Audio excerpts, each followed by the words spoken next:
আজকে আমরা যেটা শুরু করব সেটা ওই অ্যাপ্লিকেশন অফ ফার্মিডিয়ার ডিস্ট্রিবিউশন ফাংশনারি এক্সটেনশন। আজকে আমরা পাউলি প্যারাম্যাগনেটিক সাসেপ্টিবিলিটি অথবা শুধু পাউলি সাসেপ্টিবিলিটি ইলেকট্রনে কি করে ক্যালকুলেট করতে হয় সেটা দেখব।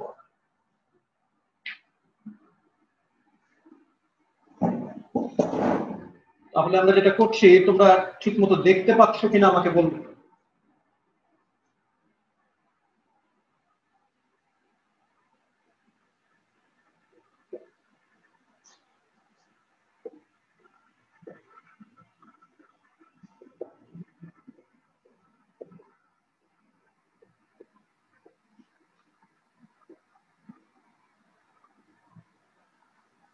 তুমি কি পড়তে পারছো?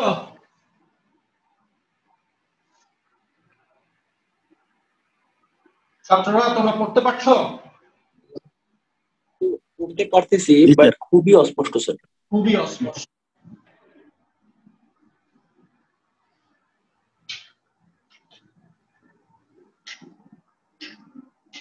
এখন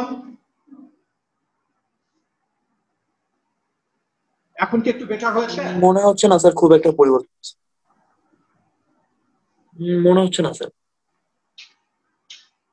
স্যার ক্যামেরাটা কোনোভাবে কি এগিয়ে নিয়ে এসে যায় না? কি বলছো? ডিসটেন্সটা মনে একটু বেশি হয়ে গেছে ডিসটেন্সটা বেশি স্যার। হয়ে ক্যামেরাটা যাচ্ছে। আমি দেখি টেবিলটাকে একটু টান দিই।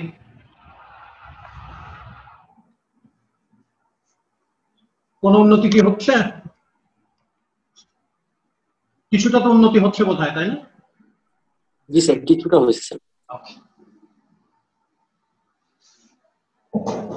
সেটা পেয়ে যদি আমার 5টা মিনিট চলে যায়।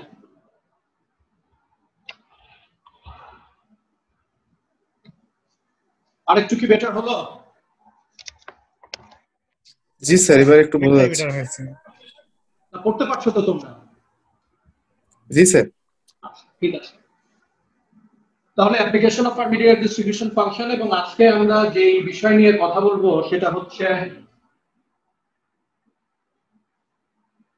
খুব ভালো করে টার্ম গুলো খেয়াল করো, কারণ এই টার্ম গুলো নিয়ে বহু কনফিউশনের ব্যাপার আছে। তাহলে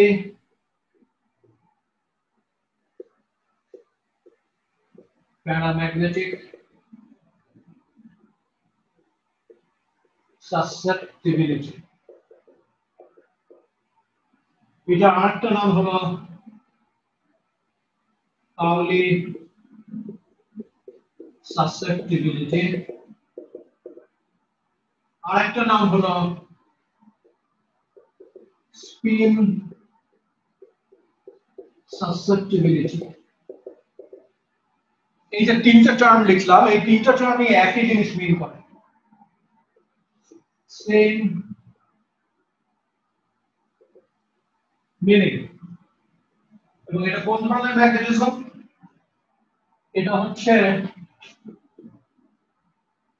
ম্যাগনেটিজম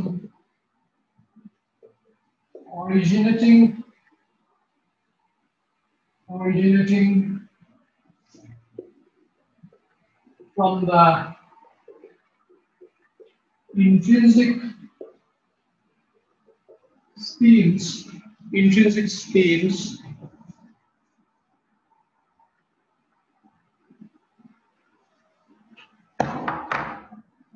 of intrinsic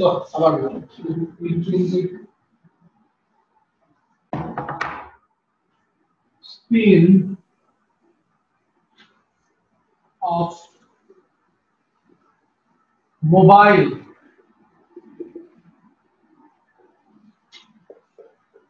electrons। তাহলে এইখানে যে ম্যাগনেটিক এফেক্টের কথা বলা হচ্ছে, সেই ম্যাগনেটিক এফেক্টের অরিজিনটা কি? অরিজিন হচ্ছে আমার যে মোবাইল ইলেকট্রন গুলো আছে, সেই সমস্ত মোবাইল ইলেকট্রনের ইন্ট্রিনসিক স্পিন। সমস্ত ইলেকট্রনের কথা কিন্তু বলা হচ্ছে না, যে ইলেকট্রন গুলো মোবাইল, তাহলে যারা চার্জ ক্যারিয়ার হিসাবে মেটালের ভিতরে থাকে, সেই সমস্ত ইলেকট্রনের যে ইন্ট্রিনসিক স্পিন আছে, তাদের থেকে যে ম্যাগনেটিজম আসে সেইটার নাম হচ্ছে পাউলি প্যারাম্যাগনেটিক এফেক্ট। এবং এই ম্যাগনেটিক এফেক্টের যে মেজার, কতখানি ম্যাগনেটিক এফেক্ট আছে, এটা আমরা যেই প্যারামিটার দিয়ে মেজার করি সেটার নাম হচ্ছে ম্যাগনেটিক সাসেপ্টিবিলিটি। তো এই পাউলি প্যারাম্যাগনেটিক সাসেপ্টিবিলিটি অথবা পাউলি সাসেপ্টিবিলিটি অথবা পাউলি স্প্রিং সাসেপ্টিবিলিটি, এইটা পড়ানোর আগে আমি তোমাদের ম্যাগনেটিজম সম্পর্কে দুই একটা কথা বলে নেব। ইন জেনারেল ম্যাগনেটিজমটা কোথা থেকে আসে এবং সেটার যে অরিজিন। ম্যাগনেটিজম, এই ম্যাগনেটিজম ফিজিক্সে যতগুলো টপিক আছে, যতগুলো বিষয়বস্তু আছে, তার ভিতরে সবচেয়ে ইন্টারেস্টিং এবং ইন এ সেন্স সবচেয়ে চ্যালেঞ্জিং যে ব্রাঞ্চটা আছে বা সবচেয়ে চ্যালেঞ্জিং যে ব্রাঞ্চ গুলো আছে তার মধ্যে ম্যাগনেটিজম হচ্ছে ওয়ান অফ দ্য ফরমোস্ট, খুবই সামনের দিকে আসে। এটা একটা অদ্ভুত এফেক্ট। তোমরা জানো, যারা ইতিহাস একটু জানো, যে এই ম্যাগনেটিক এফেক্ট বা ম্যাগনেটিজম বা ম্যাগনেটিক ম্যাটেরিয়াল, এগুলোর আবিষ্কার বহু বহু বহু বছর আগে, হাজার হাজার বছর আগে। কিন্তু এইটা বোঝা, সত্যিকার অর্থে এটা বোঝা শুরু করেছে মানুষ কোয়ান্টাম মেকানিক্স আসার পর। আর এখনো সেই বোঝা কমপ্লিট হয়নি। বহু রকমের ম্যাগনেটিক এফেক্ট আছে যেগুলো খুবই অ্যাক্টিভ রিসার্চের বিষয়বস্তু, এবং এখানে বহু রকমের রহস্য মিস্ট্রি এগুলো আছে যেগুলো বোঝা বেশ কঠিন। তো এই যে ম্যাগনেটিজমের কথাটা বলছি, এই ম্যাগনেটিজমটা কেমন, শক্তিশালী নাকি দুর্বল, এটা কি টেম্পারেচারের উপরে ডিপেন্ড করে কি করে না, ইত্যাদি ইত্যাদি অনেক রকমের প্রশ্ন আছে। কোন ধরনের ম্যাগনেটিজমের পিছনে কোন ধরনের এফেক্ট কাজ করছে সেটা নিয়েও বহু প্রশ্ন আছে। তো সেই সমস্ত প্রশ্নের উত্তর যখন আমরা খুঁজি, তখন যে প্যারামিটারটা বারবার আসে সেটা হলো ম্যাগনেটিক সাসেপ্টিবিলিটি।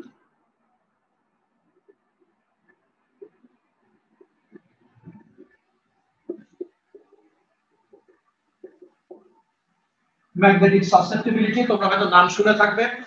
ম্যাগনেটিক সাসেপ্টিবিলিটিকে আমরা কাই দিয়ে এক্সপ্রেস করি, এবং এই ম্যাগনেটিক সাসেপ্টিবিলিটির একটা খুব সাদামাটা ডেফিনেশন আছে, সেটা হলো m/h।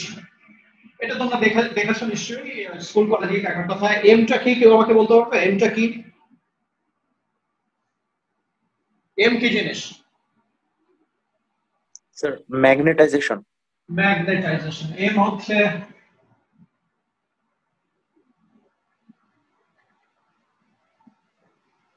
আর এইচ, এইচ কে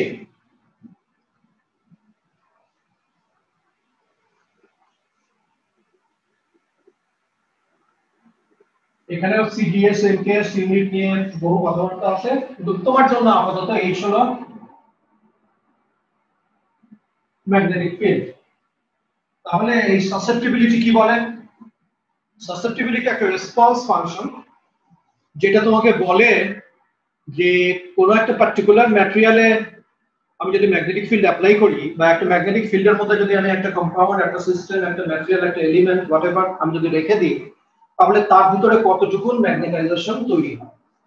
যদি ফর এ গিভেন ফিল্ড প্রচুর ম্যাগনেটাইজেশন তৈরি হয়, তাহলে আমরা বলবো যে তার ম্যাগনেটিক সাসেপ্টিবিলিটি বেশি। এবং এই ম্যাগনেটাইজেশনেরও একটা ডেফিনেশন আছে। ম্যাগনেটাইজেশন কাকে বলে?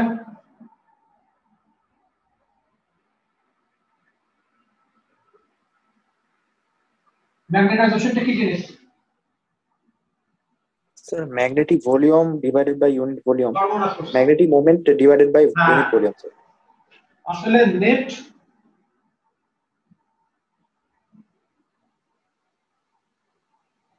Magnetic moment per unit volume, একক আয়তনে নেট কতটুকু ম্যাগনেটিক মোমেন্ট আছে সেটার নাম হলো ম্যাগনেটাইজেশন। আমি এগুলো নিয়ে একটু ইন্ট্রোডাকশন করছি এই জন্য যে ম্যাগনেটিজমের মজাগুলো যেন একটু ধরতে পারো। এমনি যে ম্যাগনেটিক এফেক্ট আমরা দেখি, সেই ম্যাগনেটিক এফেক্টের সাথে কি অ্যাসোসিয়েটেড থাকে? কি থাকে? Intrinsic spin. কি ইন্ট্রিনসিক স্পিন। ইন্ট্রিনসিক স্পিন থাকতে পারে, কিন্তু ইন্ট্রিনসিক স্পিন থাকলে ম্যাগনেটিজম আসে কেন, সেটা তো একটা প্রশ্ন, তাই না? তারপরে যে প্রশ্নটা আসে সেটা হলো যে যেটা বললাম যে কি অ্যাসোসিয়েটেড থাকে, প্রথমে যে শুরু করেছিলাম, তোমরা অ্যাম্পিয়ার ল জানো যে কোথাও ইলেকট্রিসিটি ফ্লো করলে তার একটা ম্যাগনেটিক এফেক্ট আছে। তার মানে ইলেকট্রিসিটির সাথে চার্জের মুভমেন্টের সাথে ম্যাগনেটিক ফিল্ড বা ম্যাগনেটিক ফেনোমেনন যেগুলো আসে সেগুলোর খুব একটা নিবিড় সম্পর্ক আছে। আবার এটাও তোমরা জানো যে কোথাও যদি একটা কারেন্ট লুপ থাকে, তার মানে এরকম ভাবে যদি কোথাও কারেন্ট ফ্লো করে, তাহলে সেখানে একটা ম্যাগনেটিক মোমেন্ট তৈরি হয় এবং সেখানে কারেন্ট এবং লুপ এরিয়া এটার সাথে ম্যাগনেটিক মোমেন্টের সরাসরি সম্পর্ক আছে। তাহলে দুটোকে যদি এক করি তাহলে দেখা যায় যে চার্জের মোশন টোশন যদি থাকে তাহলে সেখানে ম্যাগনেটিক ফিল্ডের একটা ব্যাপার আছে। আবার একটা চার্জ পার্টিকেলে যদি ইন্ট্রিনসিক স্পিন থাকে, তার মানে তার যদি একটা ইন্ট্রিনসিক স্পিন থাকে which is completely quantum mechanical parameter, এই ইন্ট্রিনসিক স্পিনের কোনো ক্লাসিক্যাল অ্যানালগ নাই, এইরকম স্পিন যদি থাকে তাহলে সেখানেও ম্যাগনেটিক মোমেন্ট তৈরি হয়। আর এই যে ম্যাগনেটিক সাসেপ্টিবিলিটি, এই ম্যাগনেটিক সাসেপ্টিবিলিটি সাইন আসে, সাইন মানে চিহ্ন। ম্যাগনেটিক সাসেপ্টিবিলিটি প্লাস সাইন নিয়েও আসতে পারে, ম্যাগনেটিক সাসেপ্টিবিলিটি মাইনাস সাইন নিয়েও আসতে পারে। এটা হচ্ছে সবচেয়ে ব্রড ক্লাসিফিকেশন। আমার একটা ম্যাটেরিয়াল আছে, আমি তাকে ম্যাগনেটিক ফিল্ডের মধ্যে প্লেস করব and I will measure the magnetization inside the material, এবং এই মেজারমেন্টের যে ফলাফল পাবো সেই ফলাফলের উপরে ভিত্তি করে আমরা দেখবো যে সাসেপ্টিবিলিটি প্লাস সাইন নিয়ে আসতে পারে, মাইনাস সাইন নিয়ে আসতে পারে। যদি প্লাস সাইন নিয়ে আসে তাহলে ইন দ্য ব্রডেস্ট সেন্স আমরা বলবো এটা ম্যাগনেটিক, যদি মাইনাস সাইন নিয়ে আসে তাহলে এটা বলবো ডায়াম্যাগনেটিক। যদিও এই ক্লাসিফিকেশন এর মধ্যে যন্ত্রণা আসে, আসলে দুটোই ম্যাগনেটিক। আমি প্লাস এবং মাইনাসের কনটেক্সটে একটা নাম দিয়েছি ম্যাগনেটিক আর একটা নাম দিয়েছি ডায়াম্যাগনেটিক। আর সাসেপ্টিবিলিটির জন্য তুমি যদি বেটার ডেফিনেশন দাঁড় করাতে চাও তাহলে তোমার আসলে এই ধরনের ডেফিনেশন দাঁড় করানো উচিত, তার কারণ ম্যাগনেটাইজেশন নিজেই একটা ভেক্টর এবং ম্যাগনেটিক ফিল্ড নিজেই একটা ভেক্টর। এখন প্লাস সাইন হয় কখন, বুঝতেই পারছো, আমার নেট ম্যাগনেটাইজেশন যেটা তৈরি হবে সেটার ডিরেকশন যদি অ্যাপ্লাইড ম্যাগনেটিক ফিল্ডের ডিরেকশনের দিকে হয়, ইফ ইট ইজ প্যারালাল, তাহলে আমরা বলবো যে সাসেপ্টিবিলিটির সাইন হলো প্লাস। যদি উল্টো দিকে ম্যাগনেটিক এফেক্ট তৈরি হয় তাহলে আমরা বলবো সেটা ডায়াম্যাগনেটিক। তাহলে বুঝতেই পারছো যে ডায়াম্যাগনেট কি করে, অ্যাপ্লাইড ফিল্ড যেদিকে প্রবণতা তৈরি করে তার উল্টো দিকে, এবং এই ডায়াম্যাগনেটিজমটা generally very weak. This effect is very weak. বলেছিলাম জেনারেল, এই এফেক্ট সাধারণত অসম্ভব উইক, কিন্তু this effect is extremely strong একটা বিশেষ ক্ষেত্রে, সেটা হলো সুপার কন্ডাক্টর। তোমরা যদি সুপার কন্ডাক্টিভিটি পড়ে থাকো তাহলে তোমরা কি পড়েছো সুপার কন্ডাক্টিভিটি? না স্যার, আমরা থার্ড ইয়ারে স্যার। তোমাদের থার্ড ইয়ারের মধ্যে সুপার কন্ডাক্টিভিটি নেই। তোমরা যখন সুপার কন্ডাক্টিভিটি পড়বে তোমরা তখন দেখবে যে সুপার কন্ডাক্টরস আর পারফেক্ট ডায়াম্যাগনেটস। এরা প্রকৃতিতে সবচেয়ে শক্তিশালী ডায়াম্যাগনেট, এবং এদের যে ডায়াম্যাগনেটিজম সেটার যে অরিজিন সেটা ডিফারেন্ট ফ্রম জেনারেল যে ম্যাগনেটিজমের যে আলোচনা সেই আলোচনা থেকে আলাদা। এই কথাটা এই জন্য বললাম যে এই কথা সত্য যে অলমোস্ট সব জায়গাতে ডায়াম্যাগনেটিক এফেক্ট হচ্ছে খুবই উইক, কিন্তু সুপার কন্ডাক্টরের জন্য ডায়াম্যাগনেটিক এফেক্ট খুবই স্ট্রং।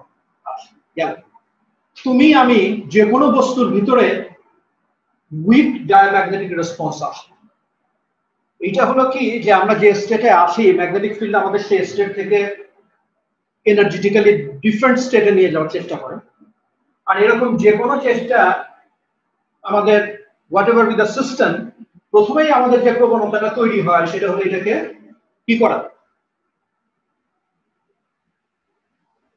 কি কি করার প্রবণতা তৈরি হয়?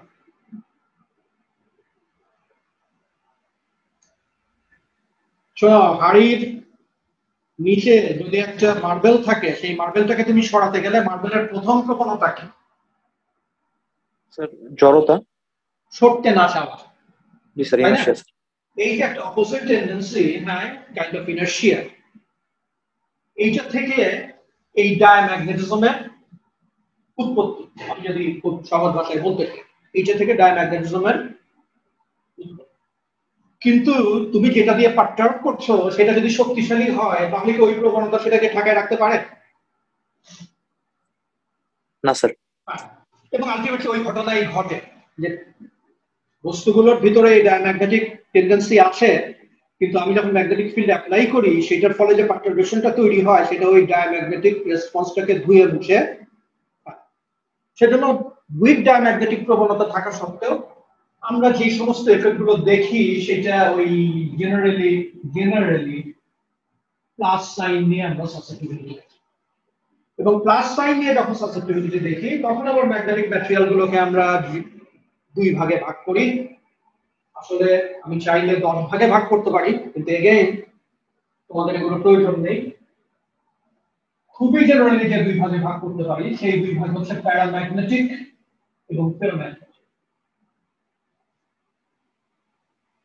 এই নামগুলো তো তোমরা শুনেছো, তাই না?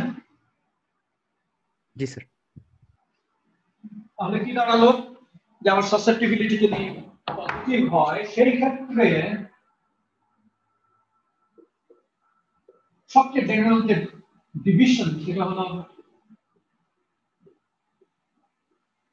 প্যারাম্যাগনেটিক এবং ফেরোম্যাগনেটিক। এখানে কিন্তু আরো যেটা বললাম, ইফ আই ওয়ান্ট টু, আমি আরো বহু রকমের ক্লাসিফিকেশন তৈরি করতে পারি, তোমার প্রয়োজন নেই। প্যারাম্যাগনেটিক সাসেপ্টিবিলিটি এবং ফেরোম্যাগনেটিক সাসেপ্টিবিলিটি, এর মধ্যে প্যারাম্যাগনেটিক সাসেপ্টিবিলিটির ভিতরে আবার এগেইন সবচেয়ে জেনারেল ক্লাসিফিকেশন যদি আমি করি দুই রকমের আছে। একটা হচ্ছে অরবিটাল প্যারাম্যাগনেটিজম এবং আরেকটা আছে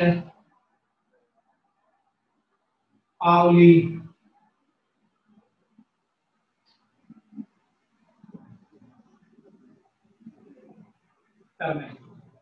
ফেরোম্যাগনেটিজম আমাদের আজকের আলোচনার অংশ নয়, কাজে এটা নিয়ে খুব বেশি কথা বলবো না, যেটুকু না বললেই। এখন আমি বলছিলাম সাসেপ্টিবিলিটি যদি পজিটিভ হয় তাহলে এটা প্যারাম্যাগনেটিক অথবা ফেরোম্যাগনেটিক। প্যারাম্যাগনেটিজমের ভিতরে দুই রকমের কন্ট্রিবিউশন আছে, একটা অরবিটাল প্যারাম্যাগনেটিজম আর একটা হলো পাউলি প্যারাম্যাগনেটিজম। পাউলি প্যারাম্যাগনেটিজম কোথা থেকে আসছে বলো? আমি বলেছি শুরুতে, কোথা থেকে আসছে? Sir, intrinsic spin of mobile electrons. K? Intrinsic spin of mobile electrons. তার মানে from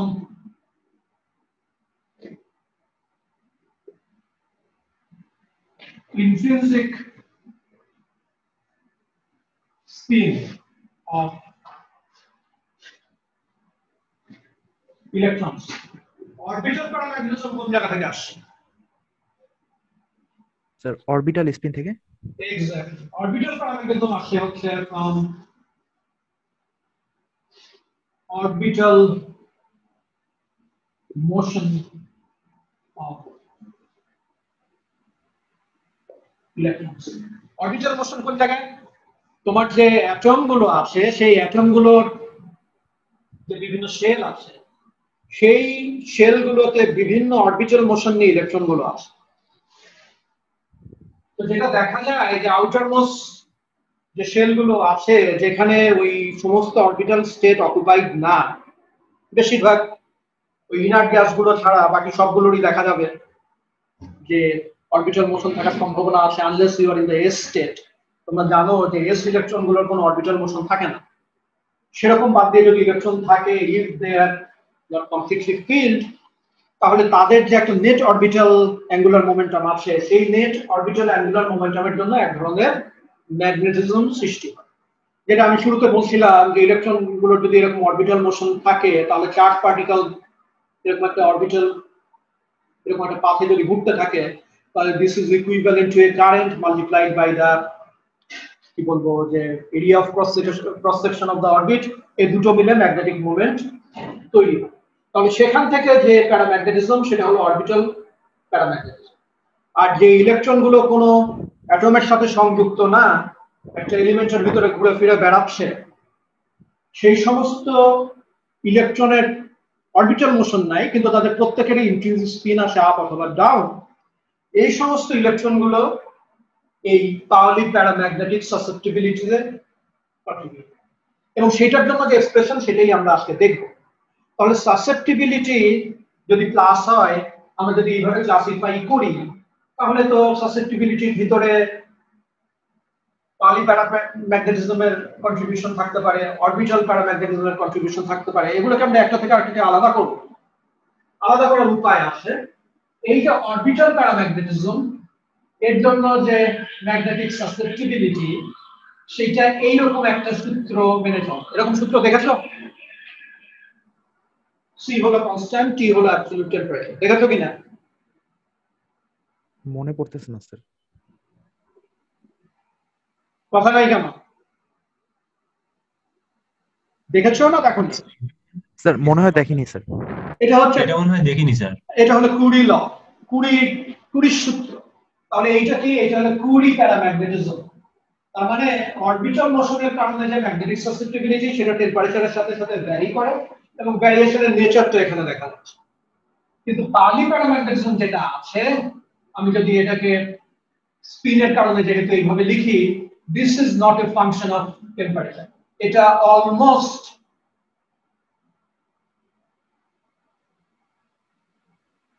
টেম্পারেচার ইন্ডিপেন্ডেন্ট। তাহলে কি বুঝলে? তাহলে তুমি এটা বুঝলে, তোমার যদি একটা মেটালিক সিস্টেম থাকে, তুমি যদি তার ম্যাগনেটিক সাসেপ্টিবিলিটি মেজার করো, ফিজিক্সের ছাত্র ধরতে পারতে হবে, যদি ম্যাগনেটিক সাসেপ্টিবিলিটি মেজার করো এবং তুমি যদি দেখো যে বিভিন্ন টেম্পারেচারে আমি ম্যাগনেটিক সাসেপ্টিবিলিটি মেজার করছি কিন্তু সেরকম কোনো টেম্পারেচার ডিপেন্ডেন্স দেখছি না, তাহলে তোমার সিদ্ধান্ত কি হবে? স্যার এই যে প্যারাম্যাগনেটিজমটা সেটা পুরোটাই পাউলি প্যারাম্যাগনেটিজম। এক্স্যাক্টলি, তার পুরাটাই আসছে পাউলি প্যারাম্যাগনেটিক এফেক্ট। আর ফেরোম্যাগনেটিজম যেহেতু একটু বলেছি, সেখানেও ম্যাগনেটিক সাসেপ্টিবিলিটি আছে, সেটাও স্ট্রংলি টেম্পারেচার ডিপেন্ডেন্ট, এবং সেখানে ফর্মুলাটা হচ্ছে এইরকম। দেখতে পাচ্ছ কি ফর্মুলা? সেখানে সি জি sir. Over T minus TC, TC হচ্ছে ফেরোম্যাগনেটিক কুলি টেম্পারেচার। তাহলে বুঝতে পারছো, একটা বুদ্ধিমান মানুষ ম্যাগনেটিক সাসেপ্টিবিলিটি মেপে বলতে পারে যে এখানে কি সিস্টেমটা কি ফেরোম্যাগনেট, নাকি সিস্টেমটা প্যারাম্যাগনেট, নাকি সিস্টেমটা paramagnet but the magnetic effect is dominated by Pauli paramagnet. ঠিক আছে? আমি অনেকগুলো কথা বললাম, আমি মনে করি এগুলো বলা দরকার, কারণ ম্যাগনেটিজমের মতো মজার জিনিস খুব কম আসে। এই মজাটুকু যদি না পাও তাহলে পরে যেগুলো আমি বলবো সেগুলোর মজাটা কি করে পাবো?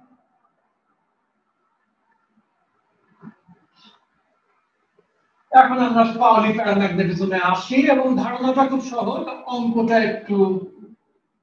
আসলে আরো সহজ, কোনো কিছুই কঠিন, কিন্তু মনোযোগ দিয়ে শুনলে কেবলমাত্র তখনই সহজ। তাহলে এই যে spin susceptibility, Paoli paramagnetic susceptibility অথবা পাউলি সাসেপ্টিবিলিটি, আমরা শুরু করতে যাচ্ছি। আমাদের ইলেকট্রন আছে, লেট আস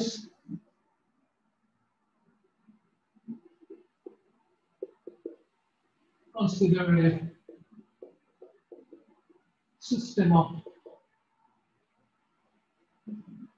electrons করলাম কনসিডার। তাহলে আমরা যেটা কনসিডার করছি শুধু সিস্টেম অফ ইলেকট্রন না, একটু বলি we are considering electron gas. তোমরা জানো মেটালের ভিতরে যে ইলেকট্রন গুলো থাকে, মোবাইল ইলেকট্রন, সেগুলোকে গুড অ্যাপ্রক্সিমেশন যে তাদের আমরা ইলেকট্রন গ্যাস হিসেবে ট্রিট করতে পারি। তাহলে এই যে ইলেকট্রন গ্যাস আছে, এই ইলেকট্রন গ্যাস এটা তো ডেন্সিটি স্টেটস আছে, তাই না? সেই ডেন্সিটি স্টেটস এর কথা যদি আমরা এখন চিন্তা করি, আমি যদি জি ই দিয়ে ডেন্সিটি স্টেটস কে ডিনোট করি, তাহলে তাদের অবস্থাটা কেমন তোমরা জানো, ডেনসিটি স্পেস এইভাবে ভ্যারি করে এবং ভ্যারিয়েশনের রেটটা হলো স্কয়ার রুট অফ ই। এখন এই যে ডেনসিটি স্পেস এর মধ্যে আপ স্পিন নিয়েও ইলেকট্রন আছে এবং ডাউন স্পিন নিয়েও ঠিক আছে থাকবে। কিছু ইলেকট্রন থাকবে আপ স্পিন নিয়ে, কিছু ইলেকট্রন থাকবে ডাউন স্পিন নিয়ে। এবং যখন তুমি কোনো ম্যাগনেটিক ফিল্ড অ্যাপ্লাই করনি তখন তোমার অ্যাজাম্পশনটা কি হবে? আপ স্পিন নিয়ে কতগুলো আসে আর ডাউন স্পিন নিয়ে কতগুলো আসে? উত্তর কই? সমান পরিমাণ হবে স্যার। সমান পরিমাণে হবে, তার কারণ আপ এবং ডাউন প্রকৃতি আপও বোঝে না, প্রকৃতি ডাউনও বোঝে না, ওগুলো আমাদের কনস্ট্রাকশন।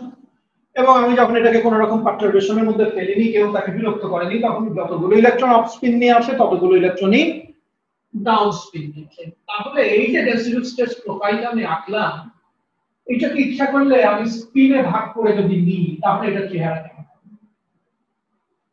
আমি একটু ছবিটা অন্যভাবে আঁকি।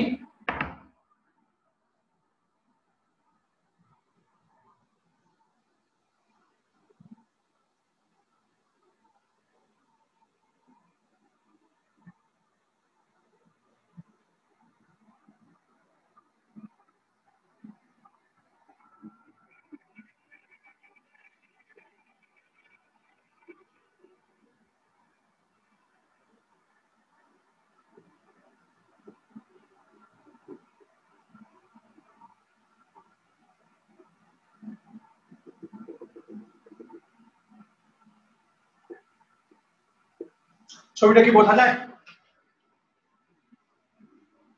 জি স্যার। আমি একই ডেনসিটি স্পেসকে এখন দুই ভাগে ভাগ করে ফেলেছি, একদিকে আপ স্পিনের ইলেকট্রনগুলোকে রেখেছি আর একদিকে ডাউন স্পিনের ইলেকট্রনগুলো রেখেছি, ঠিক আছে?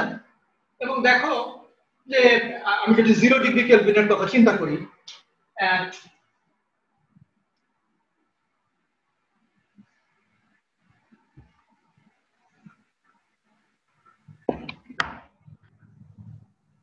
T equals 0 কে কোন পর্যন্ত স্টেট গুলো ফ্রি থাকবে? ফার্মি এনার্জি পর্যন্ত।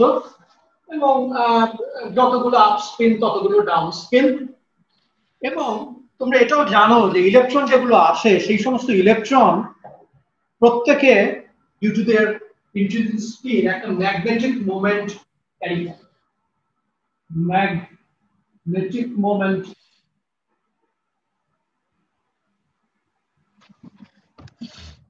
of an electron due to spin is সেটার নামই হলো বোর ম্যাগনেটন। নাম শুনেছো বোর ম্যাগনেটনের? নাম শুনেছো? জি স্যার। এবং সেটা হলো E H dot over 2m। জানা আছে তোমাদের? এটা হলো একটা ইলেকট্রনের একটা E দিয়ে দিই, প্রথমত ইলেকট্রনের কথা বলছি, এটা হলো বোর ম্যাগনেটন। প্রত্যেকটা ইলেকট্রন এই পরিমাণ ম্যাগনেটিক মোমেন্ট ক্যারি করে, আর এটার নাম হলো বোর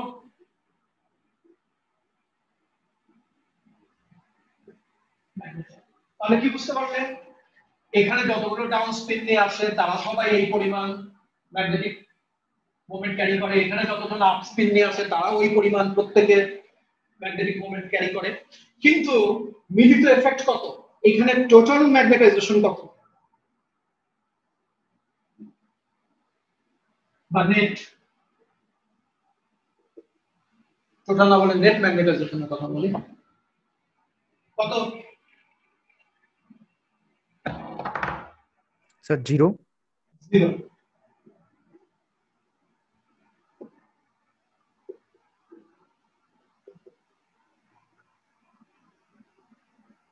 কোন ম্যাগনেটিক ফিল্ড আমরা অ্যাপ্লাই করিনি, এবং যতগুলো আপ স্পিন নিয়ে আসে ততগুলো ডাউন স্পিন নিয়ে আসে, এদের প্রত্যেকের ম্যাগনেটিক মোমেন্টের ম্যাগনিটিউড সমান, কিন্তু ডিরেকশন কি এক্স্যাক্টলি একটা আরেকটা অপোজিট। আপ স্পিন নিয়ে ম্যাগনেটাইজেশন যেদিকে তৈরি হয়, ডাউন স্পিন নিয়ে ম্যাগনেটাইজেশন তার উল্টো দিকে তৈরি হয়। তার মানে যখন আমি ম্যাগনেটিক ফিল্ড অ্যাপ্লাই করিনি তখন for a system of Fermi gas আমার যে ম্যাগনেটাইজেশন আসে সেই ম্যাগনেটাইজেশন হচ্ছে কমপ্লিটলি শূন্য। কিন্তু আমি যদি এখন ম্যাগনেটিক ফিল্ড অ্যাপ্লাই করি তাহলে ঘটনাটা কি হবে? তাহলে এই ছবিটা ভালো করে বুঝতে হবে, এটা কিসের ছবি? যখন কোনো ম্যাগনেটিক ফিল্ড অ্যাপ্লাই করা হয়।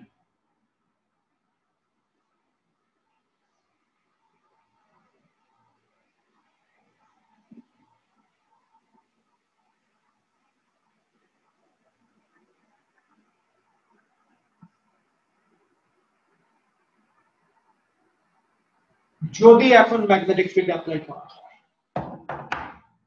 তাহলে কি হবে?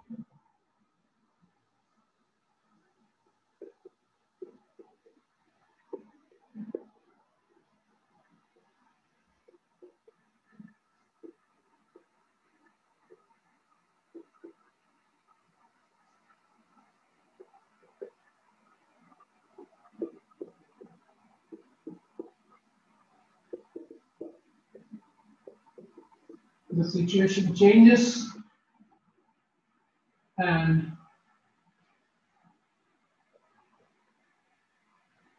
এই ছবিটা ভালো করে দেখতে হবে, কারণ এরপরে আমরা যখন অঙ্ক করবো এর সবকিছুই করবো আমরা এই ছবির রেসপেক্ট।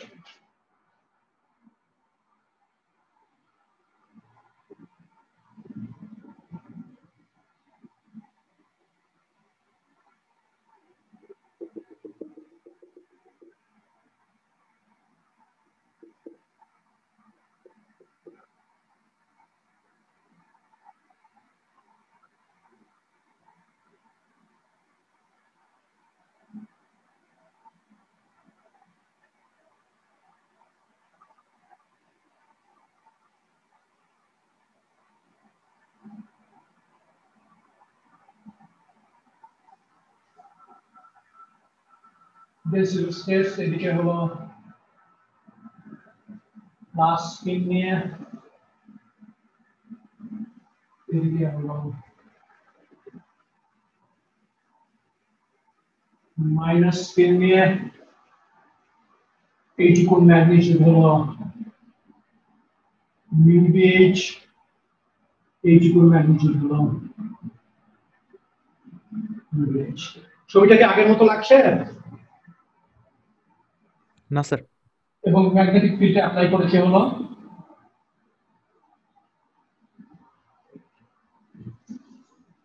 তাহলে ঘটনাটা কি?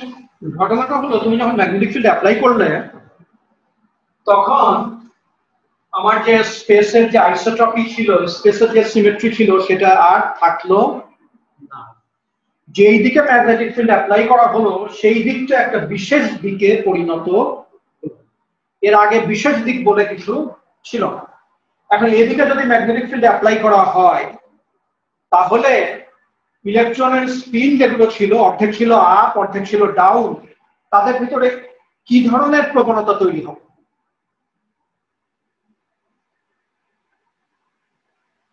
এগুলো ফার্স্ট ইয়ারের বিদ্যা, চুপ করে বসে থাকলে তো মুশকিল। কি ধরনের প্রবণতা তৈরি হবে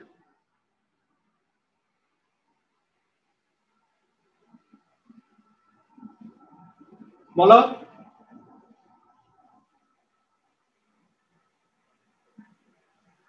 আমি একটু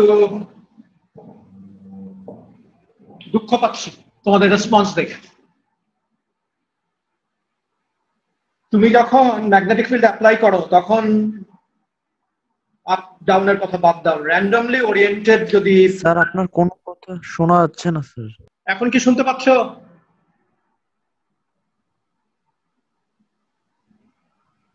এখন কি শোনা যাচ্ছে? স্যার এটা কি আমাদের সমস্যা হচ্ছে নাকি? জি স্যার, এখন শোনা যাচ্ছে। আমি মতো শুনতে বুঝতে পারিনি কিছু। স্যার ওই যে বোর্ডে যেখানে লেখলেন স্যার নিচের অংশটা, ওইখান থেকে স্যার কিছু শুনতে পাইনি স্যার। আচ্ছা, তাহলে আমি আবারও জিজ্ঞেস করি, কারণ এইটা তোমাদের মাথার মধ্যে পরিষ্কার করতে হবে যে তুমি যদি ম্যাগনেটিক ফিল্ড অ্যাপ্লাই করো তাহলে স্পেসের যে আইসোট্রপিটা ছিল ম্যাগনেটিক ফিল্ড অ্যাপ্লাই করার আগে, এখন কি সেই আইসোট্রপি থাকবে না থাকবে না? হ্যাঁ না উত্তর দাও।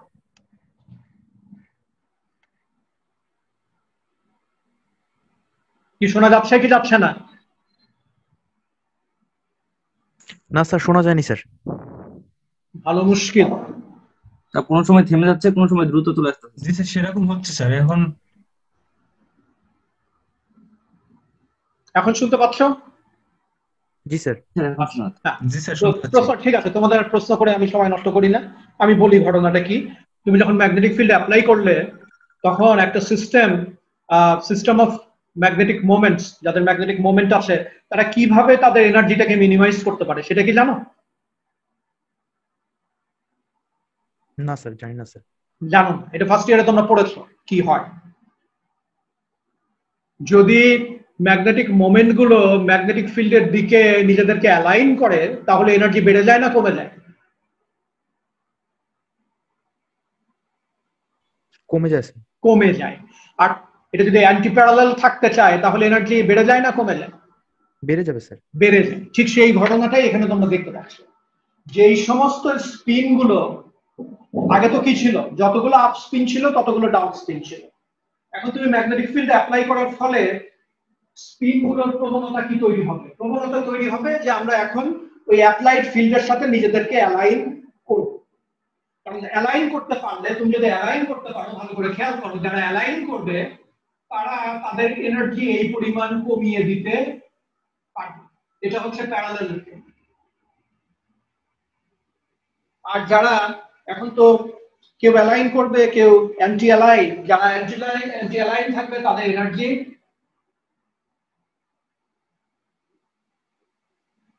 এই পরিমাণ বেড়ে যাবে। ঠিক এই ঘটনাটি এখানে দেখানো হয়েছে। আগে আমাদের এনার্জি কাউন্ট করা শুরু করেছিলাম আমরা জিরো থেকে। এখন আপস্পিনের দিকে যেহেতু ম্যাগনেটিক ফিল্ডের ডিরেকশন, যেই সমস্ত ইলেকট্রন গুলো ডাউন স্পিনে ছিল তাদের ভিতরে কেউ কেউ এখন ওই ম্যাগনেটিক ফিল্ডের দিকে নিজেদের অ্যালাইন করে নেবে। কারণ এই নেয়ার ফলে এই পরিমাণ এনার্জিকে সুবিধা পাওয়া যাবে। তার মানে কি, এই পরিমাণ এনার্জি কমিয়ে আনা যাবে। এই এনার্জি কমিয়ে আনা যায় বলেই কি হয়, ম্যাগনেটিক ফিল্ড অ্যাপ্লাই করলে একটা র্যান্ডম স্পিন সিস্টেমের স্পিন গুলো ওই ফিল্ডের সাথে নিজেদেরকে প্যারালাল করে সাজিয়ে নিতে চায়। এটা কিন্তু বেসিক ম্যাগনেটিজমের একটা খুব গুরুত্বপূর্ণ। এখন যারা অ্যালাইন করতে পারলো তারা আগে যে লেভেলে ছিল তাদের এনার্জিটা এই পরিমাণ কমে গেল। আর যারা অ্যালাইন করতে পারলো না তাদের আগে যে এনার্জি জিরোতে ছিল সেইটা থেকে তাদের একটা এনার্জি শিফট হলো। তাহলে এই হলো কথা, যারা প্যারালাল স্পিন তাদের এনার্জি নিউ বিএইচ পরিমাণ কমে গেছে, যারা অ্যান্টি প্যারালাল তাদের এনার্জি নিউ বিএইচ পরিমাণ বেড়ে গেছে। কিন্তু একটা মেটালিক সিস্টেমে আমার একটাই রেফারেন্স লেভেল আছে, 0 ডিগ্রি কেলভিনের কথা বলে, যেটা ফার্মি লেভেল রিমেইনস আনচেঞ্জ। এইখানে একটা শিফট হয়। এখন এই শিফটের ফলাফলটা কি? এই শিফটের ফলাফল হচ্ছে যখন কোনো ম্যাগনেটিক ফিল্ড ছিল না তখন আমার যতগুলো আপ স্পিন ছিল ততগুলো ডাউন স্পিন ছিল। কিন্তু এখন আমি কি দেখতে পাচ্ছি? আমি এখন দেখতে পাচ্ছি যে আপ স্পিন ইলেকট্রনের সংখ্যা ডাউন স্পিন ইলেকট্রনের সংখ্যার তুলনায় বেড়ে বেশি। গেছে। আর তাই যদি হয় তাহলে আগে যে আমার ম্যাগনেটাইজেশন জিরো ছিল, আমার কি এখনো ম্যাগনেটাইজেশন জিরো হবে না জিরো হবে না? হবে না স্যার, জিরো। জিরো হবে না। এই সিচুয়েশনে তাহলে যে ঘটনাটা ঘটলো সেটা হলো the net magnetization is no longer zero.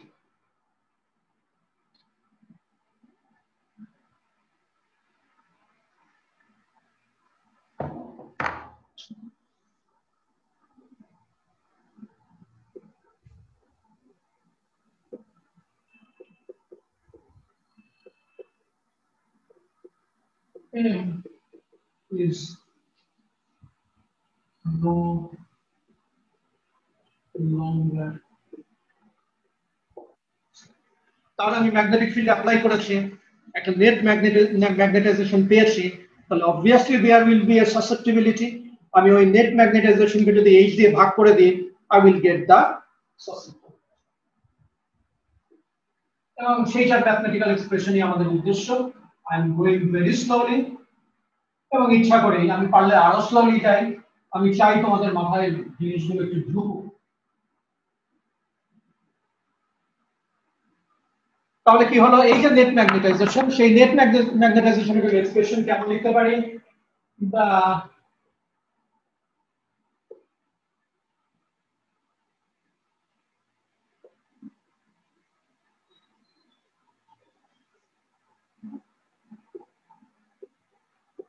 can be found from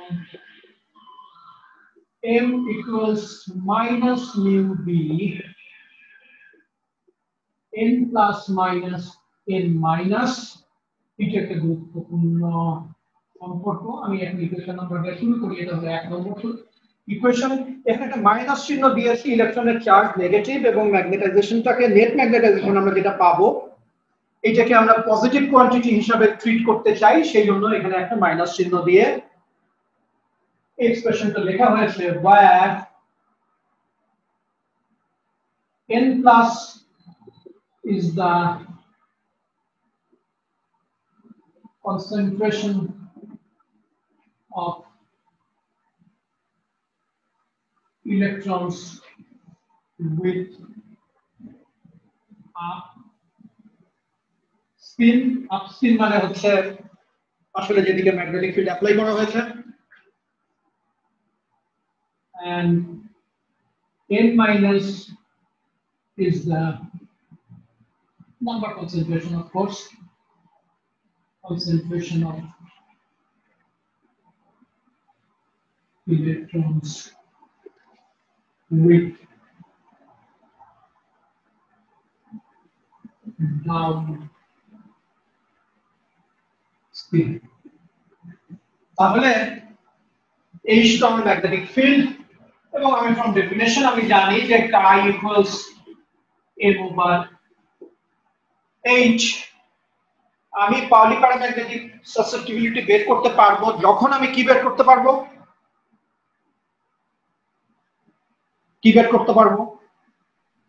আমার ম্যাগনেটাইজেশন না রে বাবা, যখন আমি n প্লাস এবং n মাইনাস এর সংখ্যা বের করতে পারবো। কতগুলো আপ স্পিন নিয়ে আছে, কতগুলো ডাউন স্পিন নিয়ে আছে, এই দুটো সংখ্যা যদি আমি বের করতে পারি, তাহলে এই দুটো সংখ্যা যদি আমি বিয়োগ করি, সেই বিয়োগফলকে যদি আমি মিউ বি দিয়ে গুণ করি, for this instance minus mu B দিয়ে যদি গুণ করি, তাহলে আমার ম্যাগনেটাইজেশন বের হয়ে যাবে। এখন কি করে সংখ্যা বের করতে হয় এটা কিন্তু আমি তোমাদের শিখিয়েছি। যদি তোমার পারমিটিভ ডিস্ট্রিবিউশন ফাংশন জানা থাকে, যদি তোমার ডেনসিটি অফ স্টেটস জানা থাকে, তাহলে কিন্তু তুমি সংখ্যা বের করতে পারো। সেই সংখ্যা বের করার যে নিয়ম কানুন, সেই প্রেসক্রিপশন যদি আমরা ফলো করি, then we can calculate this quantity. আমি সংখ্যা বের করা শিখাইনি তোমাদের? ওই যে যখন টোটাল এনার্জি ক্যালকুলেট করেছিলাম, অ্যাভারেজ এনার্জি ক্যালকুলেট করেছিলাম, তখন বলেছিলাম যে এটা হলো সংখ্যা, এটা হলো এনার্জি, এটা হলো average energy, all those things. তাহলে ওই যে গো স্লো করার যে পরিণতি, আজকে এই ক্লাস শেষ হচ্ছে না, আর মিনিট 2-3 সময় আছে। আমি এই 1 নম্বর ইকুয়েশনের পর থেকে যদি ছবিগুলো তোমাদের মনে থাকে, তাহলে মেবি 10-15 মিনিটস নেক্সট ক্লাসে আমরা এই অংশটা শেষ করব এবং তারপরে অন্য অ্যাপ্লিকেশনে চলে যাব। তো এখন তোমাদের যেটুকু সময় আছে, সেইটুকু সময়ের ভিতরে আজকের ক্লাস সম্পর্কে তোমাদের কোনো প্রশ্ন থাকলে তোমরা করতে পারো। স্যার আজকের লেকচারটা এবং এর আগের লেকচারটা কোন বই থেকে পড়বো স্যার? আবার যন্ত্রণায় ফেললেন। আমি খুব যে কোনো বই ফলো করছি এই মুহূর্তে, খুব একটা বই ফলো করছি না, কিন্তু আমি এর পরের ক্লাসে যে অঙ্ক শুরু করব আর কি, এবং যে ছবিগুলো আমি এঁকেছি, এই ছবিগুলো তুমি পাবে অ্যাশক্রফট এবং মার্মিনের বইয়ে। তোমরা কি অ্যাশক্রফট এবং মার্মিনের বই দেখেছো কেউ? জি স্যার, সলিড স্টেট। হ্যাঁ, solid state physics, you will get it there. এবং আমি আরো একটা কথা বলি, এই যে পাউলি প্যারাম্যাগনেটিজম বা স্পিন সাসেপ্টিবিলিটি বা পাউলি প্যারাম্যাগনেটিক সাসেপ্টিবিলিটি, এগুলো অ্যাশক্রফট এবং মার্মিনের বইয়েই সবচেয়ে সুন্দর করে দেওয়া আছে। তো তোমাদের প্রত্যেকেরই উচিত ওই বইটা একটু দেখা, কারণ অন্যান্য বইগুলোতে যে কাজটা করা হয়েছে সেটা অনেকটা হ্যান্ড ওয়েভিং, তার মানে হাত নেড়ে বলে দিয়েছে এরকম এরকম এরকম, কিন্তু অ্যাশক্রফট এবং মার্মিন একটু ভেঙে ভেঙে জিনিসটাকে এক্সপ্লেন করার চেষ্টা করেছেন। So that is a very good book for this particular section. আর কোনো প্রশ্ন আছে কারো? স্যার ক্লাসিক্যাল স্ট্যাটিস্টিক্যাল মেকানিক্স নিয়ে বেশ কিছু সমস্যা হচ্ছে স্যার, যদি আপনি সমাধান করতেন বা কোনো সমাধান দিতেন। আমরা একটা কাজ করতে পারি, আমি গো স্লো করার আরো একটা বড় কারণ হচ্ছে যে তোমরা তো বুঝতেই পারছো বাবা যে উই আর স্টাক, তাই না? কবে এই পরিস্থিতি থেকে মুক্তি পাবো সেটার কোনো ইয়ে নাই আর কি। আমরা ভালো করে বরং এই সময়টা কাজে লাগাই, ভালো করে বুঝতে যাই। তোমরা যদি চাও তাহলে স্ট্যাটিস্টিক্যাল মেকানিক্স এর পুরো statistical mechanics including classical quantum, আমি এগুলোর ওভারভিউ করার জন্য তো আমি ক্লাস নিতেই পারি। তোমরা যদি চাও তাহলে আমরা আলাদা করে 2-1 এক্সট্রা ক্লাস নিতেই পারি, যেখানে পুরো স্ট্যাটিস্টিক্যাল মেকানিক্সে আমাদের অনেক কিছু বোঝাবুঝির ব্যাপার আছে, সেগুলো নিয়ে আমরা আলাদা করে আলোচনা করতে পারি। I will be happy to do that, কিন্তু এটা তোমাদের চাইতে হবে। এখন তোমরা আদৌ শিখতে চাচ্ছ কিনা জি সেটা স্যার, তোমরা বুঝছো কি স্যার বলবো। আমাদের সুবিধা হয় স্যার এটা হইলে স্যার। ঠিক আছে, যদি সুবিধা হয়, যদি তোমরা উপস্থিত থাকো, তাহলে ওয়াই নট, আমি তো আছি এজন্য, করাই যায়। আজকের ক্লাস কি বুঝলে সেটা বলো আমায়। তুমি বলো যে তো একটা ম্যাগনেটিক ফিল্ড অ্যাপ্লাই করলে কেন স্পিন গুলো তার সাথে অ্যালাইন হতে চায়? স্যার এনার্জি কমিয়ে আনার জন্য স্যার। এনার্জি কমিয়ে আনার জন্য। কারণ আমি যদি অ্যালাইন করতে পারি তাহলে আমার এনার্জি ইনসেন্টিভ পাওয়া যায় এবং পুরো সিস্টেমটা লো এনার্জি কনফিগারেশনে থাকতে পারে। এই যে এই পরিমাণ এনার্জি যে কমে যায় ম্যাগনেটিক ফিল্ড অ্যাপ্লাই করলে, এইটার জন্য যে এক্সপ্রেশন লিখলাম, এটার ডেরিভেশন কি জানো? না স্যার। কেন জানো না? এটা তো ফার্স্ট ইয়ারের বিদ্যা, যেখানে torque on a electric dipole ছিল, তারপরে হচ্ছে সেখানেই ছিল যে ওই ম্যাগনেটিক মোমেন্ট আছে, এরকম একটা বস্তুকে ম্যাগনেটিক ফিল্ডের মধ্যে ফেললে কি করে এনার্জি শিফট করে, এবং সেইখানে এই সমস্ত জিনিসগুলো ছিল ফার্স্ট ইয়ারের জিনিস। তো এখন যদি বলো যে পারবো না, তাহলে এই যে বোঝাটা হলো, এটা কি কম্প্রিহেন্সিভ বোঝা হলো না বিভিন্ন জায়গাতে গ্যাপ থেকে গেল? স্যার গ্যাপ তো রয়ে গেছে স্যার। তাহলে সেটা কেমন কথা দেখবে আজকে, ঠিক আছে? তো আমি আর কোনো প্রশ্ন না থাকলে এখানে শেষ করছি। Sir sir sir face space নিয়ে প্রশ্ন ছিল স্যার। কি বলো স্যার? ফেস স্পেসের সময় কি, মানে টিটা কি ফিক্সড ধরে নেই আমরা নাকি স্যার টি চেঞ্জ? স্যার ফেস স্পেসে আমি তোমার কথা বুঝতে পারিনি। স্যার ফেস স্পেসে টাইম কি ফিক্সড নাকি? না, ফেজ স্পেসে এক্সপ্লিসিটলি টাইম আসে না। ইনফ্যাক্ট ফেজ স্পেসে এক্সপ্লিসিটলি টাইম আসে না, কিন্তু ফেজ স্পেসে যে ফেজ পয়েন্ট গুলো আছে সেগুলো টাইম এভলিউশন স্টাডি করার জন্য বিভিন্ন ফর্মালিজম আছে। তার মানে কি? তার মানে এক্সপ্লিসিটলি টাইম না আসলেও ফেজ স্পেসে ধরো তোমার আছে কিউ আর পি, তাই না? জি স্যার।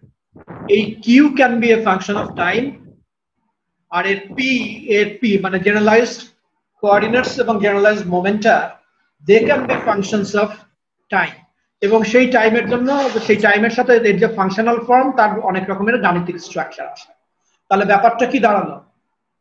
কোন একটা পার্টিকুলার টাইমে আমি কিউ গুলোকে স্পেসিফাই করি, আমি পি গুলোকে স্পেসিফাই করি, কিন্তু আমার যদি টাইম এভলিউশনের ফাংশনাল ফর্ম জানা থাকে, তাহলে ওই কিউ গুলো অথবা ওই পি গুলো অন্য কোনো সময় কি চেহারা নেবে সেইটা আমি সেখান থেকে নিয়ে আসতে পারি। টাইম এভলিউশনটা কেমন হবে সেটা কিসের উপরে ডিপেন্ড করে দেখি, কথা যখন বলছো বলো। স্যার কতক্ষণ সময় ধরে মেজারমেন্ট করতেছি না তা রে আসবো? বাবা, টাইম এভলিউশনটা ডিপেন্ড করে হ্যামিল্টনিয়ানের ফর্মে। হ্যামিল্টনিয়ানটা কেমন সেটাই আসলে এই পি এবং কিউ এর আচার আচরণ কেমন হবে সেটাকে ডিটারমিন। সময়ের সাথে সাথে পি আর কিউ এর কি পরিবর্তন হবে, পরিবর্তন হলে কেমন পরিবর্তন হবে, এইটা ঠিক করে হলো the form of the Hamiltonian. ঠিক আছে? জি স্যার। আরেকটা ব্যাপার স্যার। হ্যাঁ বল শুনি। স্যার ফেস স্পেসে আমাদের একটা বই অনুযায়ী বলছে যে প্রথমে এনসেম্বলের আমাদের সিস্টেম থাকে, সিস্টেমগুলো এক হয়ে অ্যাসেম্বলি তৈরি করে, আর অ্যাসেম্বলি বেশ কিছু অ্যাসেম্বলি নিয়ে এনসেম্বল তৈরি হয়। বেশ কিছু একসাথে করে না, যতগুলো সম্ভব সবগুলোকে একসাথে নিয়ে। জি স্যার জি স্যার। তো এখন স্যার আমরা যে ফেস স্পেসের যে ফেস পয়েন্ট গুলো আছে সেগুলো কি স্যার সিস্টেমকে নির্দেশ করে নাকি অ্যাসেম্বলি গুলোকে?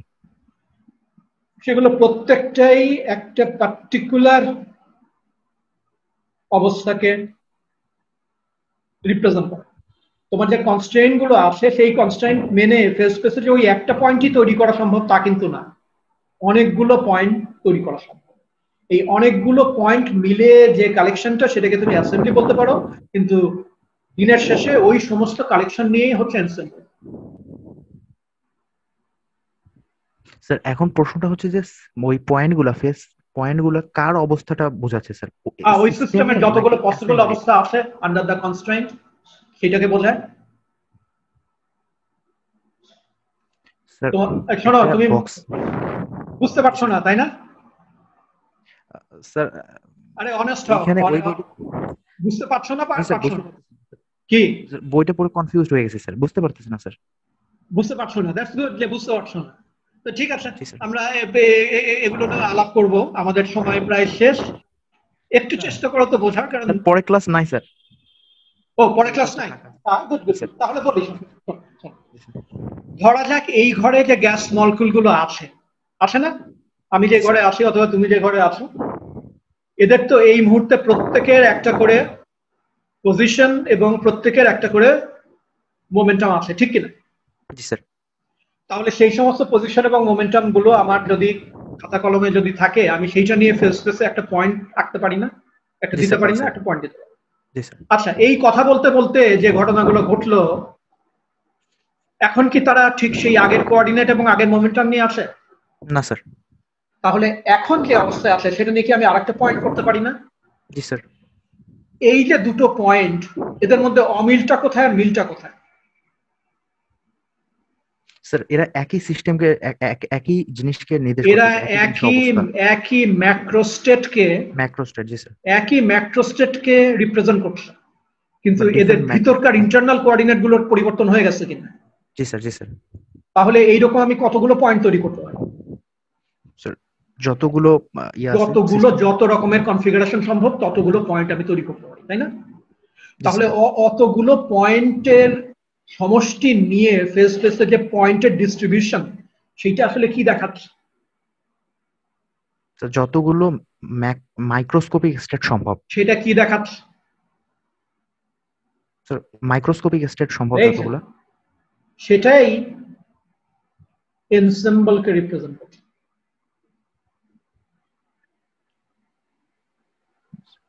এনসেম্বলকে রিপ্রেজেন্ট করতেছে। হ্যাঁ, তার কারণ তো ওই যে আমার যে কনস্ট্রেন্টটা আছে যে এই ভলিউমের মধ্যে এই টেম্পারেচারে এই এনার্জি, টোটাল এনার্জি এই নিয়ে এতগুলো আছে, এই শর্ত পূর্ণ করে আমি কত ভাবে এদেরকে বানাতে পারি?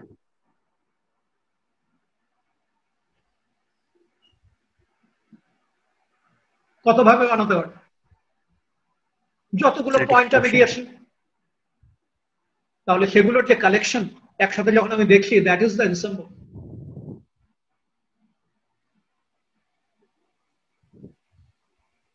কি বোঝা টোঝা যায় কিছু? এখনো 100% ক্লিয়ার না স্যার। তাহলে একটু নিজে খেলাধুলা করো, দেখো, দেন উইল টক अगेन। ওকে, আমার কথা বলতে কোনো ক্লান্তি নাই, অসুবিধা নাই। So but you must also think for yourself, ঠিক আছে? আমরা আলাপ করব। ঠিক আছে, বলো। স্যার আমার মনে হয় স্যার এই স্ট্যাটিস্টিক্যাল মেকানিক্সে স্যার এনসেম্বল, মাইক্রোস্টেট এবং ম্যাক্রোস্টেট নিয়ে আরেকটু কথা বলা উচিত স্যার। আমি মাইক্রোস্টেট এবং ম্যাক্রোস্টেট নিয়ে এত বেশি কথা বলেছি, কিন্তু আমি ক্লাস 5 এর বাচ্চাদের পড়াতে গেলে অত কথা বলতাম আর কি। আমি কিন্তু অনেক বলেছি, ইফ ইউ রিমেম্বার, সেই শুরু থেকে প্রচুর কথা বলেছি, কিন্তু এখনো তোমাদের ভিতরে জিনিসগুলো ধোঁয়াশা, তাই তো? স্যার সবচেয়ে বেশি যেটা নিয়ে প্রবলেম হচ্ছে স্যার এই কোর্সে, সেটা হচ্ছে স্যার আমাদের বই নিয়ে স্যার। স্যার আমরা ভালো বই এবং যেখান থেকে আমাদের কনসেপ্ট, পাত্রিয়া দেখো, পাত্রিয়া ওয়ান্ডারফুল বই। আমি নিজে বোধহয় সেমিনার লাইব্রেরিতে রিফের বই দিয়েছি, রিফের বই অসাধারণ বই। তারপরে ওই তোমার স্টোর একটা বই আছে, এটা বোধহয় আমি ইয়েতেও দিয়ে দিয়েছি, ওই যে তোমাদের ক্লিয়ার না স্যার। কি স্যার স্টোয়ের বইয়ে স্যার ম্যাথমেটিক্যাল ডেরিভেশন খুব বেশি, কনসেপ্ট একটু না কনসেপ্ট ভালো করে পড়তে হবে। নাইস বুক, সহজ করে কথাবার্তাগুলো বলা আছে আর কি। আর ওই যে যেটা বললাম, পাত্রিয়া ইজ ওয়ান্ডারফুল। একটু যদি কঠিন করে বুঝতে চাও, কিন্তু কঠিন and rigorous, then you go to Wang is wonderful. তারপরে হচ্ছে তোমার ওই যে যেটা বললাম, রিফের বই তো অসাধারণ বই। টলম্যানের একটা বই আছে হুইচ ইজ এ ক্লাসিক, এটা দেখা যায়। আর যারা ইন্টারনেট ঘাটাঘাটি করো তারা দেখবে মেহরান কাটদারের দুটো বই আছে, এমআইটি ওগুলো সিরিজে ওগুলো ফলো করে, একটু রিগারাস কিন্তু ধারণাগুলো খুব সুন্দর।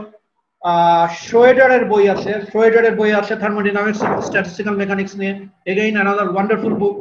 এবং এই বইগুলোর প্রায় সবগুলো কাটদারের বইগুলো বাদ দিয়ে আর সবকিছু তো আমি সেমিনার লাইব্রেরি এবং তোমাদের ওই রেন্টাল লাইব্রেরিতে রাখার বোধহয় ব্যবস্থা করেছি। বইগুলো ঘাটো, পড়ো, it's not easy. Statistical mechanics না শিখলে ফিজিক্স শেখা হবে না, কোনোদিনই শেখা হবে না। আর সবসময় আমি যখন ডিপার্টমেন্টে আছি, যখন ক্লাস হয়, আমি তো খুবই পছন্দ করি যদি কোশ্চেন করো। এগেইন তারপরেও তোমরা যে কথাটা বললে, ওই যে আমি ওই সমস্ত স্ট্যাটিস্টিক্যাল মেকানিক্স নিয়ে আমি ওভারভিউ করব এবং সেখানে এই জিনিসগুলো আমি আবারও বলবো, ঠিক আছে? কিন্তু নিজের মাথাটা একই সাথে চালাতে হবে। স্যার বলো। স্যার ক্লাসিক্যালের জন্য অনেকগুলো তো স্ট্যাটিস্টিক্যাল মেকানিক্সের বইয়ের নাম বললেন স্যার, আপনি আমাদের জন্য কোনটা সাজেস্ট করবেন স্যার? আমি কোনো একটা বই সাজেস্ট করবো না, পাত্রিয়াটা দেখা শুরু করো। জি স্যার। শোনো, আমি কিন্তু খুব সহজ বইয়ের নাম বলতে পারি, কিন্তু আমি বলছি না, কারণ আমি নিজে পছন্দ করি না সেটা। এই যে তোমার গাদা গাদা ইন্ডিয়ান বই আছে আর কি, তাই না, সেগুলো তো দেখতেই পারো। তবে আমি নিজে সাজেস্ট করি না এই জন্য যে যেখানে সুবিধা আছে সুবিধার সাথে সাথে অসুবিধাগুলো আসে আর কি। এই বইগুলো তোমাকে শিখিয়েছে কি করে নোট করে পরীক্ষায় উত্তর দিতে হয়, এবং সেই নোট করা এবং উত্তর দেওয়াও তোমাকে শিখিয়েছে এই বাংলাদেশের মতো দেশগুলোতে যে ধরনের প্রশ্নের ধারা, এবং এই ধরনের প্রশ্ন আমরাই করি, আই অ্যাডমিট টু দ্যাট। কিন্তু ওইটা তো আসলে শেখা না, ঠিক আছে? কিন্তু তুমি তো দেখতেই পারো। আমি এখানে যতই কথা বলি না কেন, আলটিমেটলি তোমাদের কোশ্চেন কেমন হবে তুমি জানো, ঠিক না? জানো না? জি স্যার। জানো তো, গতানুগতিক প্রশ্ন। এটা এই একটা সাইকেল, ভিশাস সার্কেল, যার মধ্যে আমি নিজেও পড়ে গেছি। আমার খুব একটা কিছু করার নেই, কিন্তু আমি চাই আমার ছাত্ররা শিখুক। গতানুগতিক প্রশ্নের উত্তর করতে পারার মানে তো এই না যে সে আসলে শিখবে না। সে যদি শিখতে চায় তাহলে তাকে ভালো বই ঘেটে তাকে শিখে নিতে হবে। আমি তোমাদেরকে একটা বইয়ের লিস্ট দিয়ে দেবো এরপরের ক্লাসে, হ্যাঁ, বোর্ডে লিখে দেবো, তোমরা তুলে নেবে, ঠিক আছে? জি স্যার। জি জি স্যার। স্যার। স্যার আর লাস্ট একটা কথা স্যার, তুমি বলো। আজকে প্রথম যে বেসিক আলোচনাটা করলেন স্যার ম্যাগনেটিজমের উপরে স্যার, এটার জন্য যদি কিছু আমাদের সাজেস্ট করতেন স্যার। না, এটার জন্য আমি কিছু সাজেস্ট করতে পারবো না বাবা। কথা হলো ম্যাগনেটিজম কোনো সম্পর্কে এত বেশি কথা বলার আছে, আমি সিম্পলি চিন্তা করেছি যে কত সহজে ম্যাগনেটিজম সম্পর্কে খুবই খুবই এলিমেন্টারি দু একটা ধারণা দেওয়া যায়। একটা কথা বলতে আমি ভুলে গেছি, কিন্তু এগুলো আসলে আমি মাঝে মাঝে ফিল করি যে আমার আসলে বলা ঠিক না, না বলা ঠিক, কারণ বললে আরো জট পাকে বেশি। ম্যাগনেটিজম পুরো জিনিসটাই এর কোনো ক্লাসিক্যাল অ্যানালগ নাই। তার মানে ক্লাসিক্যাল ফিজিক্সে তুমি যদি থাকো, সেই ক্লাসিক্যাল ফিজিক্সে ম্যাগনেটিজমের কোনো অস্তিত্ব নেই। কোনো ধরনের ম্যাগনেটিক অর্ডারই এই কোয়ান্টাম মেকানিক্স ছাড়া এটাকে ব্যাখ্যা করা যায় না, এবং এটা রিগারাসলি ম্যাথমেটিক্যালি প্রুফ করা যায় যে ক্লাসিক্যালি ম্যাগনেটিক অর্ডার এক্সিস্ট করে। কাজেই এর যে ব্যাপ্তি, জটিলতা, ডাইভার্সিটি, এর যে মানে মানে কি বলবো, যে বোঝে তার জন্য যে ইন্টারেস্টিং উপাদান, ম্যাগনেটিজম একটা অতুলনীয় জিনিস। কিন্তু আমি ফিল করি যে এটা খুব রসকসহীন ভাবে তোমাদের উপরে চলে আসে। তো এটা নিয়ে একটু একটু করে চিন্তা করতে হয় যে কি ঘটনা ঘটছে, কেন এফেক্টটা তৈরি হচ্ছে, ম্যাগনেটিক ফিল্ড অ্যাপ্লাই করলে কি হয়, টেম্পারেচার কম বেশি করলে কি হয়, দেয়ার আর আদার ফ্যাক্টরস, স্ট্রাকচারের সাথে ম্যাগনেটিজমের সম্পর্ক আছে। এই জিনিসগুলো একটু যদি তোমাদের ভিতরে ইন্টারেস্ট জাগে, এটা কোনো পার্টিকুলার বই আমি ফলো করি। তা আমরা কি থামবো, না আরো একটা লাস্ট কোশ্চেন আছে? না sir, that would be all sir. আচ্ছা, ঠিক আছে, আপাতত নাই থামছি। স্যার। হ্যাঁ, উইল টক। হ্যাঁ, ভালো থেকো তোমরা সবাই।